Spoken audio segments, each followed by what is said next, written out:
Programme احکام شریعت اور قربانی سے متعلقہ چند مسائل کے ساتھ آپ کی خدمت میں ایک دفعہ پھر ہم موجود ہیں، کیونکہ ابھی ایام ویسے تو کافی دور ہے، تقریباً 1 مہینہ باقی ہے، لیکن چونکہ ہمارے احکام شریعت پروگرام اس میں ذرا تھوڑے سے کم ہوں گے، تو ہر سال تقریباً جب یہ ایام آتے ہیں تو کوشش یہ ہوتی ہے کہ کچھ پروگرام پہلے ہی اس کے بارے میں مسائل بیان کرنا شروع کر دیے جائیں، تاکہ اختتام تک مہینے کے اختتام تک کافی حد تک مسائل لوگ سیکھ چکے ہوں۔ ہمارے ہاں عموماً علم کے بغیر عبادت اختیار کی جاتی ہے، جس کا نقصان یہ ہوتا ہے کہ بسا اوقات تو عبادت ادا ہی نہیں ہوتی، اور کبھی یوں بھی ہوتا ہے کہ جس کی طرف سے عبادت ہونی چاہیے، یعنی اس پہ فرض یا واجب ہے، وہ ادا نہیں کرتا، اور جس پہ فرض اور واجب نہیں ہے، صرف نفل اس کو کرنی چاہیے، وہ کر دیتا ہے، اور اس طرح اس کو نفل کا ثواب ملتا ہے، اور جس پہ واجب یا فرض تھا اس کو ترک واجب یا ترک فرض کا گناہ ملتا ہے۔ اس لیے ہمیشہ یاد رکھیے کہ آپ کوئی بھی چیز کام کرنا چاہیں، آپ کو کاروبار کرنا چاہیں، آپ شادی بیاہ کرنا چاہیں، آپ کرائے پر کوئی چیز لینا دینا چاہیں، قربانی ہے، حج ہے، کچھ بھی مسئلہ ہے، آپ پہلے ضرور معلومات حاصل کریں، اس کے بعد عبادت کی طرف قدم اٹھائیں۔ ہمارے یہاں عموماً گھروں میں اس طرح ہوتا ہے کہ ہم سمجھتے ہیں کہ قربانی صرف گھر کا بڑا ہی کرے گا، یعنی والد صاحب کی طرف سے ہر سال قربانی ہوگی، کہیں والدہ ذرا پاورفل ہوتی ہیں تو بھی ہر سال ہماری بس والدہ کر دیتی ہیں قربانی۔ یہ صحیح طریقہ نہیں ہے۔ اسی طریقے سے بعض اوقات سرکل راؤنڈ چلتا ہے، یا اس سال کس کی تھی جی؟ والد صاحب کی، اگلے سال والدہ کی طرف سے، اس سے اگلے سال بیٹے کی طرف سے، اس سے اگلے سال بیٹی کی طرف سے۔ تو یہ طریقہ کار سب غلط ہے۔ پورے گھر کا تمام گھر والے، ان میں سے ہر فرد جو بالغ ہے، مسلمان ہے، بالغ ہے، اسے چاہیے کہ اپنی ذات میں قربانی کے وجوب کی شرائط تلاش کرے، جس میں یہ شرطیں پائی جائیں گی اس پر قربانی واجب ہوگی۔ زیادہ کبھی ایسا ہوگا کہ والد صاحب میں شرط پائی گئی، ان پہ قربانی واجب، والدہ پہ نہیں ہے۔ کبھی یوں بھی ہوگا کہ والد صاحب پہ نہیں، والدہ صاحب پہ نہیں، بہن پہ قربانی واجب۔ کبھی ایسا ہوتا ہے کہ بھابھی پہ قربانی واجب، باقی کسی پہ واجب نہیں ہے۔ تو یہ اسی وقت ہمیں معلوم ہو سکے گا کہ جب ہم ان کی شرائط کو اچھی طریقے سے سمجھیں اور پڑھیں۔ تو لہذا قربانی کے وجوب کی چند شرائط ہے۔ پہلی یہ کہ مسلمان ہو، کافر پہ کوئی عبادت واجب نہیں ہوتی ہے، لازم نہیں ہوتی ہے، تو مسلمان ہونا شرط ہے۔ دوسرا عاقل ہونا، پاگل مجنون پر کوئی بھی عبادت واجب نہیں ہوتی، وہ مرفوع القلم ہوتا ہے، لہذا اس پہ نہیں ہوگی۔ تیسرا بالغ ہونا، نابالغ پر قربانی واجب نہیں ہے، چاہے وہ کتنا ہی مالدار کیوں نہ ہو۔ اس کے بعد مقیم ہونا، مسافر پہ قربانی واجب نہیں ہے۔ مسافر اسے کہتے ہیں کہ جو اپنے شہر کی حدود سے باہر نکل گیا ہو، مطلب شہر کی حدود سے باہر نکلے اور اس نیت اور ارادے کے ساتھ کہ کم از کم 92 کلومیٹر 92 کلومیٹر دور جاؤں گا۔ اس جو اندازہ ہے اس میں اختلاف ہو سکتا ہے، بعض کم کہتے ہیں، بعض زیادہ کہتے ہیں۔ ہماری جو بزرگان دین کی تحقیق ہے میں اسی پہ اعتماد کرتے ہوئے 92 کلومیٹر والا قول ہی لینا پسند کرتا ہوں۔ تو اپنے شہر کی حدود سے کوئی شخص باہر نکلے اور کم از کم 92 کلومیٹر دور جانے کا ارادہ ہو، یہ دو شرطیں جمع ہو جائیں تو پھر وہ سمجھ لیں شرعی مسافر ہے۔ یہ کب تک شرعی مسافر رہے گا اس کے بارے میں عرض کرتا ہوں۔ ایک کالر ہمارے ساتھ ہے، السلام علیکم۔ آپ کو بتا رہے تھے کہ مسافر کسے کہتے ہیں، اس کی صحیح تعریف یاد رکھیں کہ شہر کی حدود سے کوئی شخص باہر نکل جائے اس ارادے کے ساتھ کہ کم از کم 92 کلومیٹر دور جاؤں گا تو وہ شرعی مسافر ہے۔ اس سے معلوم ہوا کہ یہ دونوں شرطیں جمع ہوں گی تو مسافر ہوگا، ایک شرط بھی کم ہوئی تو مسافر نہیں۔ مثال کے طور پر ابھی آپ شہر کی حدود سے باہر نہیں نکلے، اسٹیشن پہ ہیں، ایئرپورٹ پر ہیں، بس کے اڈے پر ہیں، اور ارادہ یہ ہے کہ مثلا 600 کلومیٹر دور جاؤں گا، 92 نہیں بلکہ 600 کلومیٹر، تو ابھی آپ مسافر نہیں ہیں کیونکہ آپ شہر کے اندر ہیں۔ شہر کی حدود سے باہر نکلنا ضروری ہے، اور اس طرح آپ شہر کی حدود سے باہر نکل گئے لیکن مثال کے طور پہ آپ کا صرف 45 46 60 کلومیٹر دور جانے کا ارادہ ہے، تو 92 کلومیٹر نہیں ہے تو آپ شرعی مسافر نہیں ہوں گے۔ اگر درمیان میں نماز پڑھیں گے تو پوری نماز پڑھیں گے۔ تو یہ تو ہے مسافرت کی ابتدا۔ اس کے بعد جب تک آپ سفر کرتے رہیں گے مسافر ہوں گے۔ پھر آپ کسی دوسرے شہر میں پہنچ گئے، اگر وہ آپ کا وطن اصلی نہ ہو، مثال کے طور پر جہاں پہ آپ کی پیدائش ہوئی اور ابھی گھر بار بھی موجود ہے، چاہے والدین کا انتقال ہو گیا لیکن گھر آپ کا موجود ہے، آپ کی ملکیت میں ہے، تو آپ کا وطن اصلی کہلاتا ہے۔ تو جیسے سفر کر کے آپ وطن اصلی کی حدود میں جائیں گے مقیم ہو جائیں گے، یا پھر آپ نے وہاں پر مستقل رہائش اختیار کر لی ہو، جیسے آپ بیوی بچوں کے ساتھ باقاعدہ مکان لے کے رہنے لگے اور کہیں جانے کا ارادہ نہیں ہے، تو وہ بھی آپ کے لیے پھر وطن اصلی بن جاتا ہے۔ تو یہ دوسرے پھر آپ مقیم ہو جائیں گے، مسافرت ختم ہو جائے گی۔ اس سے مزید کلام کرتے ہیں کالر منتظر۔ السلام علیکم رحیم، گفتگو چل رہی تھی کہ اس شخص پر قربانی واجب ہے، تو ہم نے آپ کی خدمت میں عرض کیا تھا کہ گھر میں رہنے والے تمام افراد اپنا اپنا خود ہی حساب و کتاب کریں۔ یہ قائم کرنا غلط ہے کہ ہر سال ابا جان ہی کریں گے، ابا جان کی طرف سے ہوگی، امی جان کی طرف سے ہوگی، یا راؤنڈ چلے گا، پہلے ابا جان پھر امی جان پھر بھائی پھر بہن پھر بھابھی پھر ابا جان۔ یہ طریقے سب غلط ہے۔ جس میں قربانی کی شرائط پائی جائے اور ایام قربانی میں پائی جائے، 10 ذوالحجہ، 11 اور 12، یہ 3 دن قربانی کے ہوتے ہیں، 3 دن 2 راتیں ہوتی ہیں۔ ان میں جس شخص میں یہ قربانی کی شرائط پائی جائیں گی اس میں قربانی واجب ہوگی۔ مثلا نمبر 1 وہ مسلمان ہو، دوسرا عاقل ہو، تیسرا عاقل یعنی پاگل مجنون نہ ہو، تیسرا بالغ ہو، نابالغ پہ قربانی واجب نہیں، اور چوتھا وہ مقیم ہو یعنی مسافر نہ ہو۔ تو ہم نے بتایا تھا کہ آپ شہر کی حدود سے باہر نکلے اور کم از کم 92 کلومیٹر دور جانے کا ارادہ ہے تو سمجھ لیں آپ کا مسافر ہونا شروع ہو گیا، آپ مسافر بن گئے۔ اب جب آپ سفر طے کر کے جا رہے ہیں، مثال کے طور پر آپ اپنے وطن اصلی میں چلے جاتے ہیں، جیسے باہر سے لوگ آتے ہیں پاکستان یا ہندوستان جاتے ہیں، اگر وہاں پہ آپ کی پیدائش ہے، مکان موجود ہے، چاہے ماں باپ فوت ہو گئے ہوں، تو وہ آپ کا وطن اصلی ہے۔ جیسے اس کی حدود میں داخل ہوں گے آپ مقیم ہو جائیں گے۔ اور اسی طرح اگر آپ وہاں پر جیسے آپ کی فیملی یہیں پر ہے، بیوی بچے یہاں پر ہیں، اور اس علاقے سے شہر سے جانے کا ارادہ نہیں، آپ کمانے باہر گئے، جیسے واپس یہاں پر آئیں گے آپ مقیم ہو جائیں گے کہ یہ بھی وطن اصلی ہے۔ تیسرا ایسا ہوتا ہے کہ مثال کے طور پہ وطن اصلی نہیں ہے، آپ یہاں سے سفر کر کے کسی اور شہر میں کاروبار کے لیے رشتہ داروں کے پاس کسی وجہ سے گئے، تو اب یہ دیکھا جائے گا کہ اس شہر میں داخل ہونے کے بعد راستے میں نہیں، داخل ہونے کے بعد اگر آپ کم از کم 15 دن ٹھہرنے کی نیت کریں، کم از کم 15، اس سے زیادہ جتنا زیادہ ہو، تو آپ مقیم ہو جائیں گے، مسافر میں رہیں گے۔ اور اگر آپ کا 15 دن سے کم ٹھہرنے کا ارادہ ہو، 10، 11، 12، 13، 14 تک، تو پھر آپ مسافر رہیں گے، مقیم نہیں ہوں گے۔ اب جیسے ہمارے حاجی حضرات ہیں، وہ جاتے ہیں مکے جائیں گے پھر مدینے جائیں گے، اگر وہ مکے پہنچ کر کم از کم 15 دن ٹھہرنے کی وہاں نیت کر لیں تو پھر وہ مقیم ہوں گے، مسافر نہیں ہوں گے۔ اور 15 دن سے کم ٹھہرنے کی نیت ہے تو مسافر ہوں گے۔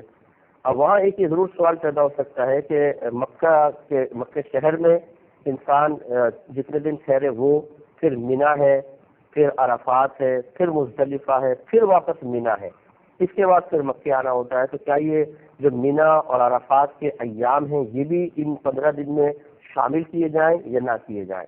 اس میں علماء کا اختلاف ہے۔ بعض یہ کہتے ہیں کہ مینا، عرفات، مزدلفہ مکے کی حدود سے باہر ہے، لہٰذا ان کے ایام کا اعتبار نہیں ہونا چاہیے، اور بعض یہ کہتے ہیں کہ چونکہ اب آبادی بہت بڑھ گئی ہے اور یہ عرفات وغیرہ جو ہے یہ بالکل متصل ہو گئے تقریباً، تو اس لیے مضافات شہر کہلائیں گے، اور مضافات شہر شہر کے حکم میں ہوتا ہے۔ مضافات کا مطلب یہ کہ شہر کے حدود کے باہر بعض اوقات گاؤں وغیرہ ہوتے ہیں جو شہر کے حدود میں آتے ہیں، یعنی شہر کے باہر ہوتے ہیں لیکن وہ شہر کے اندر ہی کہلاتے ہیں، ان کا شمار اس شہر کے ساتھ کیا جاتا ہے، تو وہ مضافات شہر کہلاتے ہیں۔ تو مضافات شہر کا وہی حکم ہے جو شہر کا حکم ہے، لہٰذا وہ کہتے ہیں کہ وہ ایام بھی وہ دن جو ہے اس کے عرفات مزدلفہ کے وہ بھی 15 دن کے اندر شامل کیے جانے چاہیے، اور میرا ذاتی خیال یہی ہے کہ یہ بالکل شامل ہونے چاہیے۔ مثال کے طور پہ آپ مکے کے اندر ہیں، 12 دن قیام ہے، 3 دن آپ کو وہاں لگ جاتے ہیں، تو مل کر 15 دن ہو جائیں گے اور آپ مقیم ہو جائیں گے سوری۔ تو اب یہ اگر کوئی شخص وہاں پہ جاتا ہے، جیسے وہ حج تمتع کر رہا ہے، حج قران کر رہا ہے، حج افراد بھی ہوتا ہے جس میں صرف حج ہوتا ہے، عمرہ نہیں ہوتا، لیکن حج تمتع ہے، حج قران ہے، اور اکثر ہمارے ہندوستانی پاکستانی حج تمتع کرتے ہیں، اس میں پہلے عمرہ کرتے ہیں، پھر احرام اتار دیتے ہیں، پھر 8 ذوالحجہ کو دوبارہ حج کا احرام پہنتے ہیں، پھر وہ باقی مناسک ادا کرتے ہیں۔ تو حج تمتع حج قران کرنے والے پر یاد رکھیں ایک قربانی واجب ہوتی ہے حج کے شکرانے کی، وہ تو انہیں کرنی ہی پڑے گی چاہے انسان کیسا بھی ہو، لیکن جو دوسری ہے جو بقرعید والی جو عید الاضحیٰ والی قربانی ہے اس کے لیے پھر وہ یہی دیکھے کہ اگر وہ مسلمان ہیں، عاقل ہیں، بالغ ہیں اور مقیم بن رہے ہیں کہ نہیں. اگر مقیم ہیں تو پھر یہ قربانی ان پر ہو سکتی ہے، اگر مقیم نہیں ہے، مسافر ہیں، تو قربانی واجب نہیں ہے. لیکن ایک شرط اور ہے اس میں جو میں عرض کر رہا ہوں، اگلی شرط ہے مالک نصاب ہونا. مالک نصاب اس میں آسان سے یہ ہے، یاد رکھیں قربانی کے باب میں، کہ اس کے پاس ضروریات زندگی سے زیادہ کتنا بھی مال ہو، اگر وہ 52.5 تولہ چاندی کی قیمت تک پہنچ جائے تو قربانی لازم ہو جائے گی. آج کل کافی نیچے ریٹ آئے ہوئے ہیں 52.5 تولہ چاندی کے، میرے خیال میں 50-55 ہزار تک پہنچیں گے. تو اگر یہ 52.5 تولہ چاندی کے برابر قیمت ہو تو سمجھ لو ان سے قربانی لازم ہے. آپ تھوڑا سا معلوم کر لیجیے گا، میرے ذہن میں صحیح ایکوریٹ اس کا چاندی کا بھی حساب کتاب نہیں ہے، تو 52.5 تولہ چاندی کسی سونار سے اس کی قیمت معلوم کر لیں. میں فرق کر رہا ہوں، اسی لیے آپ کو کہا کہ مثال کے طور پہ 50,000 لگا دیں. تو اب یہ کہ کسی کے پاس 50,000 کے قریب روپے ہے، وہ مقیم بھی ہے. اچھا، اور پہلے وضاحت کر دوں کہ مثال کے طور پہ دیکھیں کسی کے پاس سونا پڑا ہوا ہے اور اس میں ایک قول تو یہ ہے کہ 7.5 تولہ سونا کا ہی نصاب دیکھا جائے گا، اس سے کم ہے تو قربانی لازم نہیں. اور ایک قول یہ ہے کہ اگر 1 تولہ بھی سونا ہوگا تو وہ چونکہ اس کی قیمت 52.5 تولہ سے زیادہ ہوتی ہے، لہٰذا اس کو قربانی لازم ہوگی. قربانی زکوٰۃ کے باب میں کوئی ایسا نہیں کہتا، قربانی کے اندر یہ تھوڑا سا مسئلہ ہے ضرور کہ فقہا نے اس طرح لکھا ہے. تو لہٰذا اگر ان کے پاس 1 تولہ بھی سونا ہے، تھوڑی بہت چاندی ہے، اتنا کیش ہے جو 50,000 تک پہنچ گیا ہے، یا پھر اتنا مال تجارت ہے آپ کے پاس، یا پھر گھر میں ضروریات زندگی سے زیادہ اتنا سامان ہے جس کی مالیت اتنی پہنچ جائے. ضروریات زندگی والا وہ سامان کہلاتا ہے کہ جس کے بغیر آپ کو گزارا انتہائی مشکل ہو جائے. اس میں برتن، کپڑے، بستر، جوتے اور فریج. اگر کوئی اے سی باقاعدہ یوز کرتا ہے تو اے سی بھی اس کی حاجت اصلیہ میں آئے گا. اس طرح کمپیوٹر اگر یوز کرتا ہے اسٹڈی وغیرہ کے لیے، نہ کہ صرف تفریح کے لیے، تو پھر یہ بھی آئے گا. اگر ٹیلی ویژن پر دینی پروگرام بھی دیکھتے ہیں، اس سے معلومات حاصل کرنا مقصود ہے، سیکھنا مقصد ہے، تو یہ بھی حاجت اصلیہ میں آ سکتا ہے. باقی اس کے علاوہ جتنی چیزیں ہیں جو اضافی ہیں، جب مثلاً میری ملک میں ڈیکوریشن پیسز رکھے ہوئے ایسی سجانے کے لیے، اور ایک ہی کی قیمت ہے 10-10 ہزار 20-20 ہزار روپے، اور سب کو ملا تو 1 لاکھ کے قریب بن جاتی ہے، تو قربانی لازم ہوگی. اسی طریقے سے اگر آپ کے مثلاً 8 کمرے ہیں، 4 بند پڑے ہوئے ہیں، 4 میں آپ رہتے ہیں، تو ان 4 کی قیمت کا بھی اعتبار ہوگا.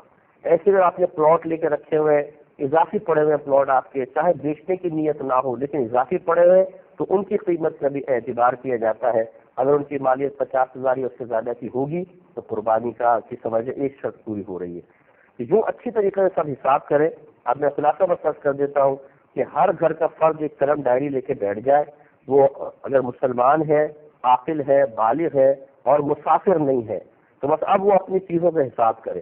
مثلاً والدہ بیٹھ گئی، سونا میرے پاس کتنا ہے، چاندی، کیش، اور گھر میں ان کی ذاتی ملکیت میں کون کون سا سامان ہے اس پہ غور کر لیں. جو حاجت اصلیہ سے یعنی ضروریات زندگی کے لیے جو چیزیں ہوتی ہے اس سے اضافی سامان ہے، اس کا اندازہ کر لیں موٹا موٹا کہ کتنی مالیت کا ہوگا، کتنی قیمت کا ہوگا. ان سب کو کاؤنٹ کریں، جو نتیجہ آئے وہ اس کو سامنے رکھیں. اس کے بعد اگر آپ نے کسی کو قرضہ دیا ہوا ہے اسے بھی اس سے پلس کر لیں، ہو گیا. اب اگر آپ نے کسی کو قرضہ دینا ہے تو اسے مائنس کر دیں قرضے کو. اب جو باقی بچے گا وہ دیکھیں. اگر 50,000 تقریباً یہ 52.5 چاندی کی جو بھی قیمت ہے اتنا یا اس سے تھوڑا سا زیادہ ہے تو سمجھ لیجیے کہ قربانی لازم ہے. اس طرح ہر ایک حساب کرے. بعض اوقات ایسا ہوتا ہے کہ والد صاحب کے پاس اتنا بینک بیلنس ہے، اس سے قربانی بن رہی ہے. امی کے پاس، والدہ کے پاس 10 تولہ 11 تولہ سونا، ان طرح قربانی بن رہی ہے. بلکہ 1 تولہ سونا بھی الگ قربانی بن رہی ہے. بیٹی کے لیے الگ سونا لے کر رکھا ہوا ہے شادی وغیرہ کے لیے، اس کی ملک کر دیا ہے تو اس پہ الگ قربانی بن رہی ہے. بیٹے کے پاس اتنا حاجت اس سے زیادہ سامان ہے جو 52.5 تولہ چاندی کی مالیت تک پہنچ جائے تو اس پہ الگ قربانی بنے گی. اس لیے اچھی طریقے سے حساب کتاب کریں اور پھر اس کے بعد جو ہے وہ آپ کچھ فیصلہ کریں. یہ ایک آخری بات بس میں آپ کرتا ہوں کہ جوابات کی طرف آئیں گے کہ جیسے ہمارے باہر کے ملک میں لوگ ہوتے ہیں یا جیسے حاجی صاحب ہیں، انہوں نے حساب کتاب کیا تو پتہ چلا کہ عید الاضحیٰ کی قربانی بھی ان پہ لازمات ہو رہی ہے. تو آپ ضروری نہیں ہے کہ جہاں پر آپ ہیں وہاں پر آپ قربانی کریں، کیونکہ باہر کے ملکوں میں قربانی میں بڑی پرابلمس ہیں. تو وہ کسی کو اپنا وکیل پاکستان میں بنا سکتے ہیں. کسی بھی آپ دیکھیں کہ جہاں پر آپ سمجھتے ہیں کہ صحیح جانور قربان ہو رہے ہیں، یا کوئی رشتہ دار ہو، کوئی اور آپ کا جان پہچان والا ہو جو ذمہ داری سے مکمل شرائط کے ساتھ جانور لے کر اس کی قربانی آپ کی طرف سے کر سکتا ہو، آپ اسے اگر پیسے بھیج دیں تو آپ کی ایسے بھی قربانی ہو سکتی ہے. جیسے یہاں پر احساس جو ٹرسٹ ہے، یہ ہر سال ہمارے یہاں پر قربانی ہوتی ہے، اور ایروے والوں کی طرف سے، اور اس کے جتنا بھی گوشت ہوتا ہے کوشش یہ ہوتی ہے کہ ان علاقوں میں بھیج دیا جائے کہ جن بیچاروں کو کبھی گوشت کھانا بہت ہی کم نصیب ہوتا ہے. آپ یقین کریں پاکستان میں اتنی غربت ہے بعض علاقوں کے اندر کہ پورا سال بیچارے گوشت کی شکل نہیں دیکھ پاتے. مہنگائی اتنی زیادہ ہو گئی ہے، بکرے کا گوشت یعنی قیمت خرید سے باہر گویا سے نکل چکا ہے. جو سفید پوش قسم کے مڈل کلاس ہے وہ بھی بکرے کا گوشت عام دنوں میں کھانے کے بارے میں 10 دفعہ سوچتے ہیں کہ ہمارا بجٹ آؤٹ نہ ہو جائے. تو جو بیچارے بہت زیادہ غریب ہیں ان تک کہاں پہنچے گا؟ تو اگر ایسا پاسبل ہے یہاں بھیج دیں، مطلب کوئی بھی آپ کا قابل اعتماد اگر رشتہ دار ہے آپ بھیجنا چاہیں تو بالکل پیسے یہاں بھیج. کہ قربانی کے 3 ایام میں یعنی 10، 11 اور 12 ذوالحجہ کو اپنے اندر قربانی کی شرائط کو تلاش کرے. جس میں یہ شرائط پائی جائیں گی اس پہ قربانی واجب ہوگی، اور جس میں نہیں پائی جائیں گی اس پہ قربانی واجب نہیں ہے. جس پہ واجب ہے وہ نہیں کرے گا تو گنہگار ہوگا، جس پہ واجب نہیں ہے وہ کرے گا تو ثواب ضرور پائے گا، نفل قربانی ہو جائے گی. اس لیے یہ بہت امپورٹنٹ چیز ہے کہ گھر کے ہر فرد کو چاہیے کہ اپنا حساب از خود کرے، یا گھر کا کوئی سرپرست سب کے مالوں کا حساب و کتاب لے اور پھر غور کرے کہ کس کس پہ قربانی بنتی ہے. جیسے میں نے عرض کیا تھا کہ عموماً گھروں میں ایسے ہی ہوتا ہے کہ جی اس دفعہ تو قربانی ابا جان نے کی تھی، نیکسٹ ایئر جو ہے وہ دادی جان کی طرف سے، پھر امی جان کی طرف سے. کبھی ایسا بھی ہوتا ہے کہ میں نے دیکھا ہے کہ بعض اپنی طرف سے نہیں کرتے، مرحومین کی طرف سے کر دیتے ہیں کہ جی اس سال ہمارے والد صاحب فوت ہوئے تھے تو ہم نے سوچا کہ ہم اپنی طرف سے قربانی نہیں کرتے، ان کی طرف سے کر دیتے ہیں. تو اب دیکھا ہی جائے گا اگر والدین پہ یا کسی والد پر یا والدہ پہ قربانی واجب ہو رہی تھی تو صرف مردے کی طرف سے قربانی کر دینے سے یہ اس واجب سے بڑی ذمہ کوئی ہوں گے. شریعت صرف مال خرچ کروانا یہی محبوب نہیں رکھتی ہے، بلکہ اس میں اس نیت کا دخل بھی شامل ہونا چاہیے. نیت کا دخل ہونا چاہیے کہ میں اپنی طرف سے قربانی کر رہا ہوں. تو جس شخص سے قربانی واجب ہے وہ نہیں کرے گا تو گنہگار ہوگا، ترک واجب لازم آئے گا. تو آپ کو بتایا تھا کہ قربانی کی شرائط قربانی کے 3 دنوں میں ہر شخص اپنی ذات پہ تلاش کرے. نمبر 1 وہ مسلمان ہو، نمبر 2 پاگل و مجنون نہ ہو یعنی عاقل ہو، تیسرا بالغ ہو، چوتھا مسافر نہ ہو. اور پچھلے پروگرام میں تفصیل سے میں نے مسافرت کے بارے میں ذکر کر دیا. اور 5واں کہ وہ مالک نصاب ہو، یعنی اس کے پاس کم از کم 52.5 تولہ چاندی کے برابر جتنی اس کی مالیت ہے اتنا سونا ہو یا اتنی چاندی ہو. جیسے 1 تولہ سونا ہے، 52.5 تولہ چاندی اس میں آرام سے آ سکتی ہے، اس کو قربانی واجب ہوگی. اسی طرح سے گھر میں ضروریات زندگی سے زیادہ اس کی ذاتی ملک میں اتنا مال ہو کہ اس کی قیمت لگائی جائے تو 52.5 تولہ چاندی کے برابر پہنچ جائے، جو غالباً اس وقت 40-50 ہزار 45-50 ہزار کے قریب ہوگی. تو اس طرح اپنا حساب و کتاب ضرور کیا جائے اور پھر دیکھیں جس گھر کے فرد پہ قربانی واجب ہے وہ قربانی کرے گا. حاجیوں کے بارے میں بھی میں نے بتا دیا تھا کہ ایک حج کی قربانی ہوتی ہے جو حج قران اور حج تمتع کرنے والے پر تو واجب ہے، وہ انہیں حج کے شکرانے کے طور پہ کرنی ہوتی ہے جس کا عید الاضحیٰ سے کوئی تعلق نہیں ہوتا. اب اگر کوئی حاجی ایسا ہے کہ جس میں قربانی کی تمام شرائط پائی جائیں، یعنی وہ مسلمان ہے، الحمدللہ مسلمان ہی حج کرتے ہیں، مسلمان ہے، عاقل ہے، بالغ ہے، مالک نصاب ہے، اور مسافر مقیم ہو، مسافر نہ ہو، مثلا مکے میں 15 دن ٹھہرنے کی یا اس سے زیادہ ٹھہرنے کی نیت ہو، بس شمول ان دنوں کے اندر مینا کے دن بھی ملائیں، مزدلفہ کے میدان عرفات کے دن بھی ملا لے. کل 15 دن اگر وہ ٹھہرتا ہے یا اس سے زیادہ ٹھہرتا ہے تو وہ مقیم ہو گیا. یا مدینہ منورہ میں بالفرض اگر وہ 15 دن ٹھہرنے کی نیت کرتا ہے اور یہ ایام مطلب ابھی نہیں آئے اگرچہ قربانی کے ایام، لیکن مالک نصاب سے یقین ہے کہ میرے پاس قربانی کے 3 دنوں میں بھی بہت پیسہ ہوگا، تو پھر انہیں چاہیے کہ قربانی کریں. تو وہ لوگ، اور اسی طرح جو باہر کے ملک میں رہنے والے ہیں جو وہاں پر بہت سی ذبح وغیرہ کی پرابلمس کی وجہ سے نہیں چاہتے کہ وہاں قربانی کریں، تو وہ پاکستان میں یا ہندوستان میں یا بنگلہ دیش میں کسی کو اپنا وکیل مقرر کر سکتے ہیں. یعنی ان کو کہہ دیں کہ بھائی ہم آپ کو پیسہ دے دیں گے یا اکاؤنٹ کے تھرو بھجوا دیں اور ہماری طرف سے ایک بکرا ذبح کر دینا یا گائے میں حصہ ڈال دینا. اس طرح اگر وہ وکیل بن جاتا ہے اور ان کی طرف سے قربانی کرتا ہے تو ادا ہو جائے گی۔ خلاصہ کلام یہ ہے کہ یہ اہتمام کرنا بہت ضروری ہے۔ تو آپ گھر کے ہر فرد کو چاہیے کہ خود اپنا حساب و کتاب کرے۔ پھر بھی آپ کو پرابلم محسوس کرے تو ہم یہاں پہ حاضر ہیں، آپ ہمیں کال کر لیں یا پھر ای میل ایڈریس چلتا ہے اس میں، یا کوئی بھی اچھے عالم دین جو آپ کے اطراف میں موجود ہو، مفتی صاحب موجود ہوں، ان سے آپ کانٹیکٹ کریں۔ ایک کالر ہمارے ساتھ ہے۔ السلام علیکم۔ چلو ان شاء اللہ عرض کرتا ہوں۔ تو ابھی خدمت میں عرض کر رہے تھے کہ قربانی جس شخص پر واجب ہے وہ تو کرے گا، اور اگر قربانی واجب نہیں ہے، بالفضا آپ نے دیکھا کہ آپ نے شرائط نہیں ہے، پھر بھی اگر کرنا چاہیں تو بہت اچھی بات ہے۔ لیکن اب جس کے پاس نصاب ہوتا ہے، مالک نصاب ہوتا ہے، یعنی تقریباً کم از کم 52.5 تولہ چاندی، تو اس کو کہتے ہیں غنی، مالدار۔ اور جس کے پاس یہ نہیں ہوتا وہ شرعی لحاظ سے فقیر کہلاتا ہے، شرعی فقیر۔